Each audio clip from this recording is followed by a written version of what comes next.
لیکن جب وہ محسوس کرتا ہے کہ اس کا کاروبار سیٹ ہو گیا تو پھر وہ کیا کرتا ہے؟ پھر وہ ایک گھر بناتا ہے۔ اسی طرح کوئی پروفیشنل آدمی ہے، ڈاکٹر ہے، لائر ہے، پریکٹس کرتا ہے، اور جب یہ محسوس کرتا ہے کہ اس کی پریکٹس اسٹیبلش ہو گئی ہے تو پھر وہ گھر بناتا ہے۔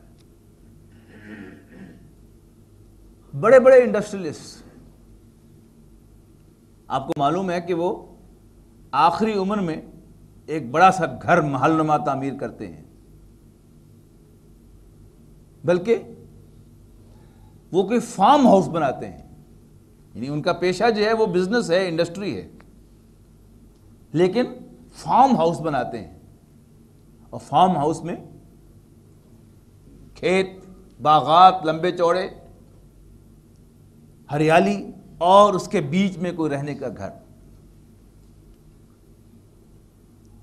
اسی طرح کوئی نچلے درجے کا ملازم ہو یا 22ویں اسکیل کا افسر ہو،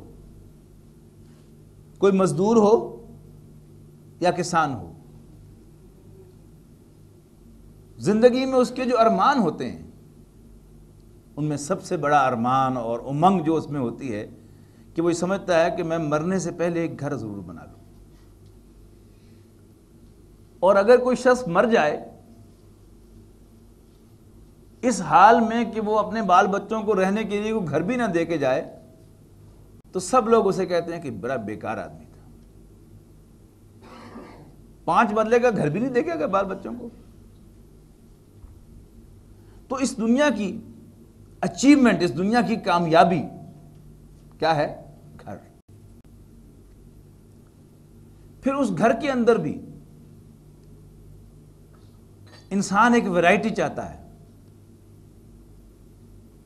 یعنی اگر وہ کرائے کے مکان میں رہتا ہے تو اسے ایک چنتا لگی ہوئی ہوتی ہے کہیں مالک مکان اسے نکلنے کا نوٹس نہ دے دے۔ اگر وہ محکمے کی طرف سے یا گورنمنٹ کی طرف سے کسی مکان میں رہتا ہے تو اسے معلوم ہوتا ہے کہ ادھر میں ریٹائر ہوں گا تو 3 مہینے کے اندر اندر میرے بچوں کو یہ گھر بھی خالی کرنا پڑے گا، لہذا وہ انسیکیور محسوس کرتا ہے، اور وہ سیکیورٹی اس میں سمجھتا ہے، تحفظ اس میں سمجھتا ہے کہ اس کا ایک سو کالڈ اپنا گھر ہو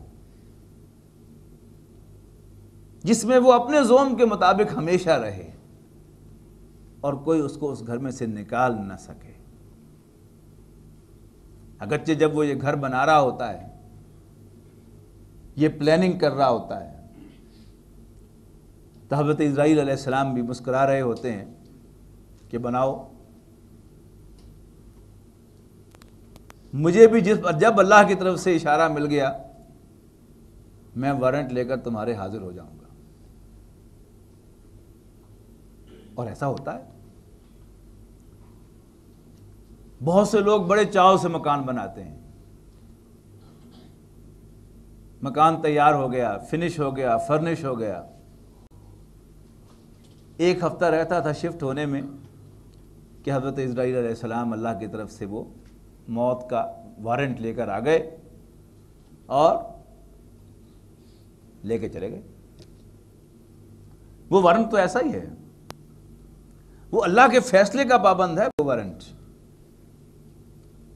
وہ یہ نہیں دیکھتا کہ اللہ تعالیٰ کی طرف سے یہ وارنٹ کسی جوان کے لیے ایشو ہوئے ہیں یا کسی بوڑھے کے لیے، کسی ایسے شخص کے لیے ایشو ہوئے ہیں کہ جو جسے کہتے ہیں پنجابی میں کھا ہنڈا چکا ہے، یا کسی ایسے شخص کے لیے کہ جس کے چھوٹے چھوٹے بچے ہیں۔ وہ اللہ کا فیصلہ ہے، اور حضرت اسرائیل علیہ السلام کے لیے بھی اللہ تعالیٰ کے فیصلے سے تھرتابی ممکن نہیں ہے، آ جاتا ہے فیصلہ۔ لہذا وہ زوم کہ میں اس گھر سے نکالا نہیں جاؤں گا، وہ تو صرف زوم ہے جس کی کوئی حقیقت نہیں ہے۔ ہمیں دنیا کے ہر گھر میں سے بہرحال نکلنا ہے، اس گھر کو چھوڑ کے جانا ہے۔ محکمے کی طرف سے جو مکان ملتا ہے اس میں تو انسان گلے میں ہاتھ ڈال کے وہاں سے نکلتا ہے بڑی عزت کے ساتھ. مالک مکان نوٹس دیتا ہے تو انسان اگر شریف آدمی ہے تو مالک مکان شکریہ بھی ادا کرتا ہے, اور ارد گرد کے پڑوسی جو ہے وہ دعوت بھی کرتے ہیں کہ آپ جا رہے ہیں بڑی عزت کے ساتھ. لیکن جب حضرت عزرائیل علیہ السلام وارنٹ لے کے آتے ہیں تو پھر وہ کوئی عزت کی بات نہیں ہوتی, بلکہ اپنے ہی بچے, اپنے ہی قریبی اعزاء چارپائی پر ڈال کر اسے مٹی میں دفن کر کے آتے ہیں. پھر انسان کے مکان کے سلسلے میں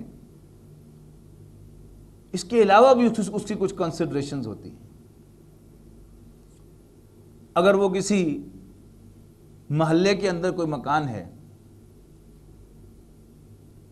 تنگ گلیاں ہیں جن میں گاڑی بھی نہیں جا سکتی, اب میں گاڑی والا ہو گیا ہوں, یا گاڑی تو چلی جاتی ہے لیکن محلے کے مکان میں ایک خامی یہ ہوتی ہے کہ اس میں پرائیویسی کوئی نہیں ہوتی. آپ دوستوں کے ساتھ بیٹھک میں بیٹھے ہیں تو آپ کی آواز باہر سنائی دے رہی ہے,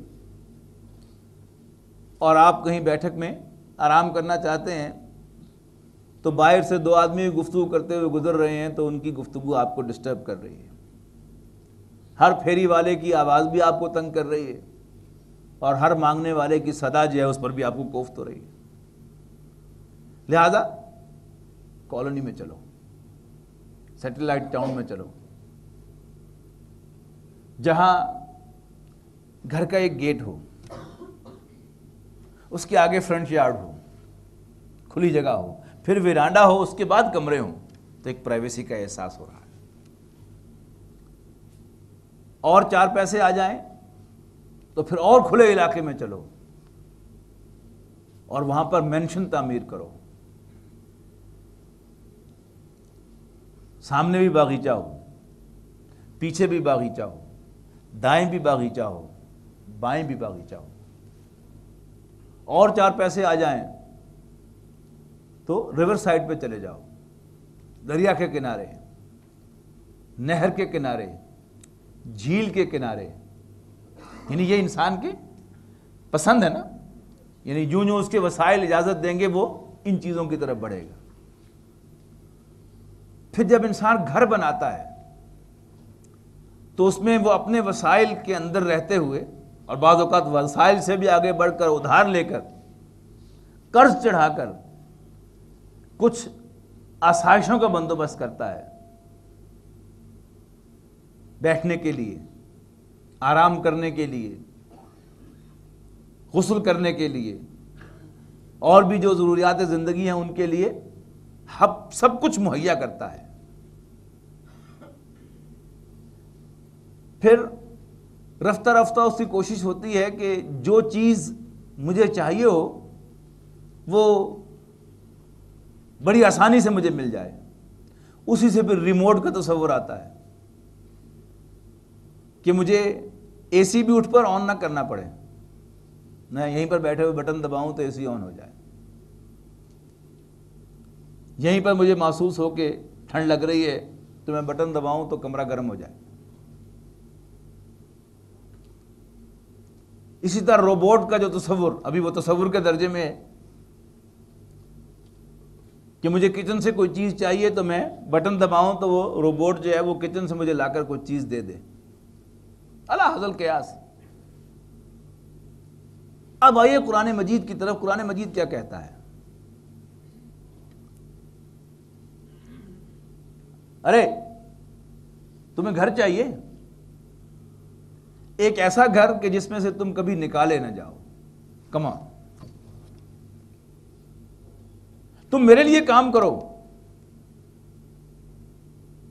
میں تمہیں تمہاری پسند کا ایسا گھر دوں گا, خالدین فیہا, جو ہمیشہ ہمیش رہنے کو ہوگا, کبھی تمہیں اس میں سے نکالے گا کوئی نہیں. کیسا گھر چاہیے تمہیں جس میں تمہاری پسند کی ہر شے ہو؟ پچھلے ہفتے آپ نے اخبار میں پڑھا ہوگا کہ کسی ملک میں کوئی روبوٹ تیار ہوا ہے